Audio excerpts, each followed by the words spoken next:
ఒక రాష్ట్ర ముఖ్యమంత్రిగా 5 సంవత్సరాలు బ్రహ్మోత్సవాలలో తిరుమల తిరుపతి దేవస్థానానికి వస్త్రాలు సమర్పించిన నేను, ఇన్నిసార్లు తిరుమల తిరుపతి దేవస్థానానికి వెళ్ళిన నేను, ఈరోజు తిరుమల తిరుపతి దేవస్థానానికి నేను రాకూడదట, పోకూడదట. కారణం ఏమిటంటే నా మతమట. నేను అడుగుతా ఉన్నా, నా మతం ఏమిటి, నా మతం ఏమిటి అని అడుగుతా ఉన్నారు. అడుగుతా ఉన్నా నా మతం ఏమిటని. అవును,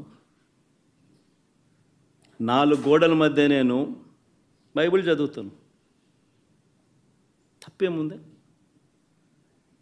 బయటికి పోతే హిందూ సాంప్రదాయాలను నేను అనుసరిస్తాను, గౌరవిస్తాను. బయటికి పోతే ఇస్లాంను అనుసరిస్తాను, గౌరవిస్తాను. బయటికి పోతే సిక్కిజంను అనుసరిస్తాను, సిక్కిజంను నేను గౌరవిస్తాను. నా మతం ఏమిటని అడుగుతా ఉన్నారు. నా మతం మానవత్వం. డిక్లరేషన్లో రాసుకుంటానేమో రాసుకుంటా.